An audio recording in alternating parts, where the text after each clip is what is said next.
Alam niyo nakakakita tayo rito ng pagtaas ng mga balahibo, pero yung energies hindi kayo natatakot. But you look like na parang kinakabahan kayo pero parang masaya. Yan. Ano daw? Nababaliw na ba ako, Miss Yan? Ba't ganyan? Nababaliw na ba kayo? Well, hindi ko masyadong kung nababaliw na kayo na pwede kayong dalhin sa mental hospital. Pero pwede ko ring sabihin na meron kayong ginagawa, something related with baliw. Yan. No? Ano kaya yun? Ating alamin. Yan, no?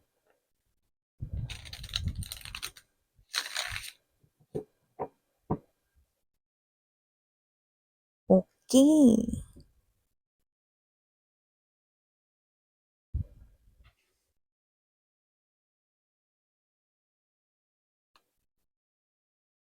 Oh.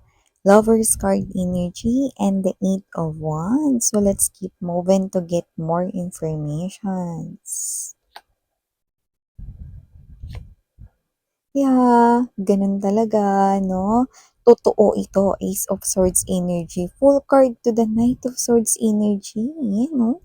Mamaya papaliwanag ko sa inyo kung ano yan.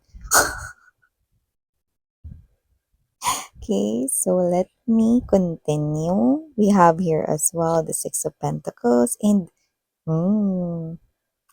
masaya ka dito Knight of Wands energy. I do see that this is you, okay? When you want something, okay, you will get, no, yung bagay na yon or talagang gagawin mo yung lahat buong makakaya mo, no, para mapasa kami mo yon. Mapabagay man, mapatrabaho, mapa-business, negosyo, and mapatao. Ano? Kasi more likely, it sounds like it's about your love reading. You're happy here sa pinaggagawa mo. Okay. Yes, definitely you're doing this. Seven of Coins energy, Ace of Coins, bottom of the deck. Okay, finally, at last. Bottom of the deck, Ace of Wands, Page of Wands, and the beautiful Justice card, Energy. So, hi and hello there, collective individuals. Yan mga babes, collective people, kamusta? Hi sa mga bagong subscribers, thank you po sa inyong pagbisita rito. Ako po si Yan. Sana magstay din po kayo together with my pabalik-balik na mga tambayers na walang kasawa-sawa na tumatambay dito sa aking channel, pati na rin sa isa ko pang channel. Yes, you heard it right. If you haven't visited pa, yung channel na yon, ang link ay ilalagay ko sa description box ng reading na ito para may redirect kayo papunta doon, no? So, if you want rin na tumambay doon, meron din tayong mga ina-upload na daily collective readings for all signs. Kaya naman, if you're interested, then you might want to make panood rin or pakinggan yung mga messages there. But just take only what resonates, alright? And of course, we do not have any gender. You know that naman. No? Wala tayo ditong gender sa babae, lalaki. LGBT, lahat welcome. Pwede magkapalit-palit yung roles if you want kasi ito ay isang general reading. And at the end of the day, no, you always have your free will with you na free nyong gamitin anytime, anywhere. Excuse me. So, yun nga mga babes, no? Timeless din po ito. So, pwedeng ito ay tapos na, nangyari na, no? So, yeah. So, yun nga mga babes. So, nakikita ko dito. Okay. So, we have here the beautiful Lover's card energy and the Eight of Wands. So, nakita tayo dito, no?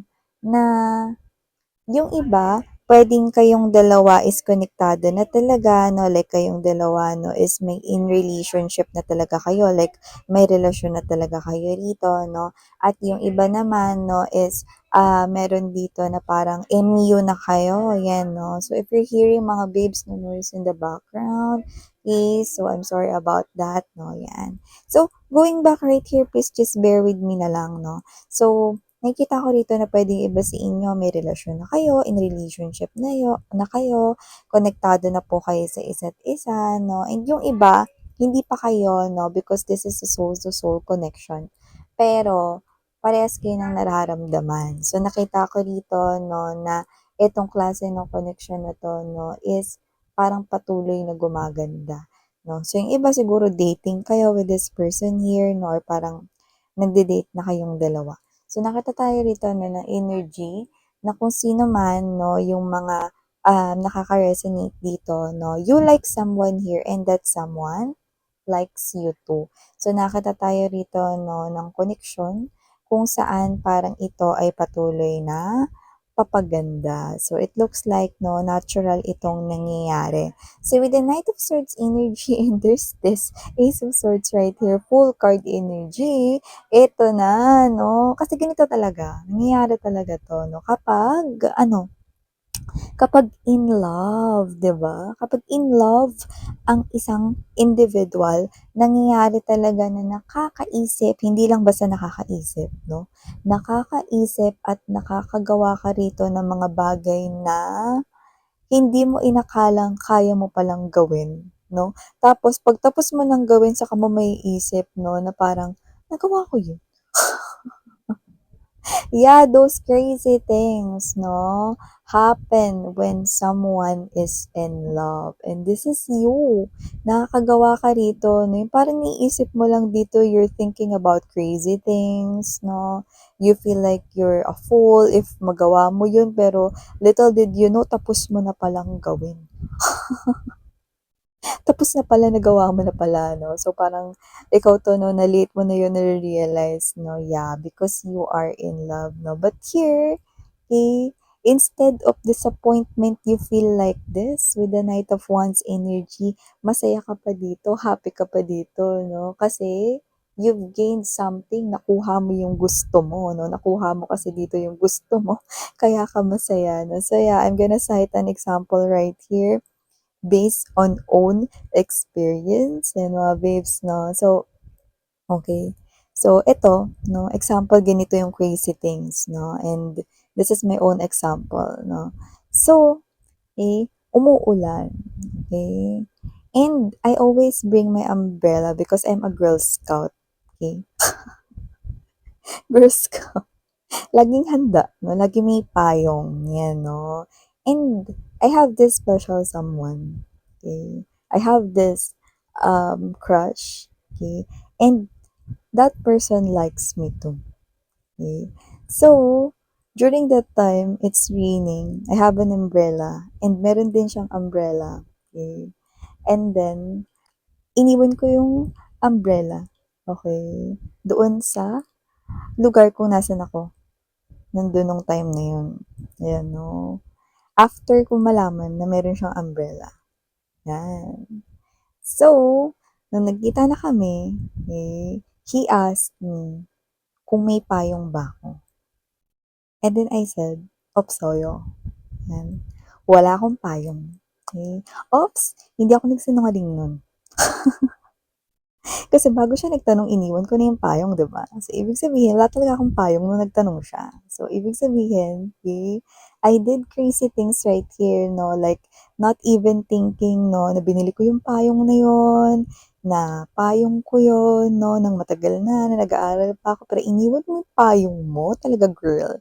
Iniwan mo yung payong mo para what? Mag-share kayo ng payong para sa isang moment na gusto mong makuha. So, nakuha ko yung gusto ko. Share sa payong, 'no, and para, alam mo yon 'no, mag-brush yung aming shoulders, 'no, at kiligin ako, 'no, at hindi lang yun 'no, puwede ka pang umangkla 'no, sa kanyang bisig, 'yan. Para kunwari hindi kayo mabasa 'no, and I enjoyed the moment, and by looking at his face 'no, he also feels yung happiness 'no, and yung kilig na nararamdaman ko. So, we shared a moment 'no, na gano'n. Okay, and it's raining 'no, and wala kaming pakialam kahit na yung payong pang isang tao lang 'no, and kung mabasa man yung mga damit 'no, it's okay. So you do crazy things in love. And what happened to the payong? I don't know. Maybe someone grab it, no, and use it, no, para hindi siya mabasa ng ulan, no. Pero I'm not disappointed that I left my umbrella somewhere because nakuha ko, I've gained something, and it is happiness. Okay? I'm happy that I've done yung ganong klase ng sitwasyon. Why?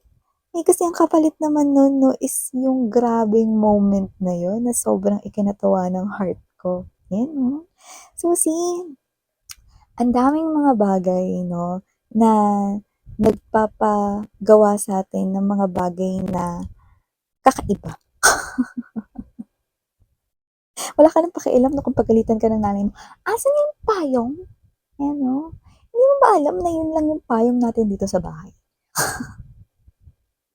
May ganong klase ng energy na. So, whatever the case may be, okay, you've gained something and you're happy, no? After realizing you already did that, no? So, iba sa inyo, no, maaring kayo to, no, na hindi naman kayo tumatakbo ng as in ganun kahaba, no, palagi kayo nagrereklamo kapag naglalakad kayo ng mahaba, no? Lalo na siguro pag tumakbo kayo, no, nakakapagod, no, you feel exhausted, ganyan, no? But then you realize 'no, na tinakbo mo pala 'no, mula diyan hanggang dun sa sakayan ng bus station 'no, pero kung mantakin ninyo, eh, puwedeng pang isang pedicab na yun, pero ikaw tinakbo mo, eh, ikaw na laging nagrereklamo na naglalakad 'no, lalo na tumakbo 'no, paano mo nagawa yun? Parang ikaw 'to na nagtataka ka, "Teka lang, natakbo ko yun? Mula dun OMG." Sumali na kaya ako dito sa mga marathon, 'yan, ano kaya kung mag-ano na rin ako, join na rin ako sa mga athletics club, mga ganyan 'no. So, parang ikaw 'to 'no, na nagawa mo 'yun, natakbo mo 'yung hanggang bus station para makasabay mo siyang umuwi 'no. Parang kayo 'to na, wow, hindi ko talaga na-imagine na nagawa ko 'yun, natakbo ko 'yun, itong mga binti ko na 'to na ayaw kumilos, 'yun 'no. So, whatever the case may be, this is you. You tend to do crazy things and there's a lot more, 'di ba? So marami ka pa rito na parang mga bagay na nagugulat ka na nagawa mo dahil in love ka. See? Pero lahat 'yun, you're not disappointed, no? Hindi mo 'yun nire-regret na ginawa mo 'yun. Okay? You're even thinking, ang laki ng napala ko do'n, nakasabay ko umuwi yung crush ko tapos nakapag-exercise pa ako ng wala sa oras. 'Di ba? So, ibig sabihin, you tend to do these things right here and you're not even apologetic to yourself. It is because you've gained something. And this is your energy na pag may gusto kang gawin o gusto kang makuha, ginagawa mo yung lahat, all of your efforts, no, para ma-push mo talaga na makuha yun, no. And I'm agreeing sa inyo. Yeah. Kita nyo naman, di ba? So, whatever it is, no, I do see that with the Six of Coins energy and the Eight of Coins right here, I do see that this could be someone here na pwedeng katrabaho mo, no, pero pwede rin namang hindi. But, this is you giving me this big message with the Six of Coins, with the Eight of Coins, so there's a jump in here. Willing ka rito na mag-invest ng iyong time, tumalon, and to experience this type of connection here with someone. Ready to pursue this connection here to bloom more beautifully. And I'm seeing you investing your time in this new beginning right here. And I'm seeing that you want this to be stable, to be permanent right here. And with the Two of Cups, look at that. If you're not yet in a relationship, like Ajik, I do see that this person right here is someone you're gonna hold hands like this. 이렇게. Like this. So, there could be skin color differences, there could be height differences right here, there could be other things na different kayong dalawa, but I'm seeing you joining hands like this, okay? Because I'm seeing you will be together. Yan. You will be officially together if you're not yet in a relationship, but if you're already in a relationship and you're just starting here, okay, it's a great start and it will continue to bloom beautifully. So definitely, I'm seeing both of you right here, okay, joining hands para mag-work yung connection na to. Ayan, no? So, it will definitely flourish, ng maganda. So, okay, like a flower, yes. Ace of Wands energy, Page of Wands right here, Justice. Definitely, your love life is now balancing out for you. And the universe right here is definitely guiding you, no? And protecting this connection here. It will balance here not just your love life, but it will also balance here whatever it is na parang feeling mong kulang sa life mo. Because this person here will make you realize, okay, that you do not need anything. Okay? Na parang may mga bagay kasi, parang may mga energies rito na may mga bagay na feeling mong kulang sa'yo at yung mga bagay na parang feeling mo dati na magpapakumpleto sa'yo, parang ipaparealize niya sa'yo na hindi mo kailangan yung mga bagay na yun just to feel complete. Okay? Parang you yourself, okay? Kaya mo na maging feel complete. Okay? And if still you want to pursue those things, then this person here will support you. But he or she will make sure na mapaparealize na sa'yo rito na hindi dapat maging mahirap ang bawat hakbang na tatahakin mo just to gain whatever it is that you dream of or wish or hoping for. Okay? So, ganon. So, I can see that this is the type of connection right here that is so cute, no? And a little flirty because I'm seeing the both of you right here. No, kung kinikilig ka, same, kinikilig din siya sa inyo. So, it's like this type of energy right here, no, is someone that makes you happy and thrilled. Alam mo, parang you've been dun sa mga past relationships mo na parang it's not something like this.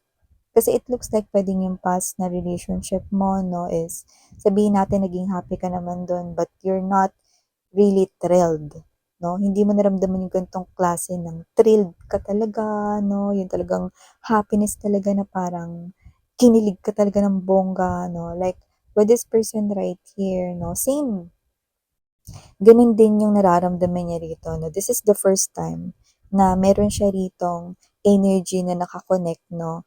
Who happens to be you, no? Na ganito din yung nararamdaman niya. Feeling thrilled. Yan. So, ever this guy or whoever this woman, LGBTQs, of course, welcome din kayo. This person right here, no, is someone, no, na pwedeng, nagpapagawa nga sa'yo rito ng mga crazy little things. But, okay, this person right here will assure you, okay, guaranteed that this new beginning in love na gusto mo maging permanente will stay permanent. 103%. Okay, you could be seeing a lot of number threes. 333 angel number 333 means balance is on its way in your love life. So you could also be seeing right here 222 because that is a very strong soulmate number. So yeah, thank you so much. And again, I'm Yan, Sarang Hiyo, Love in Light. Annyeong!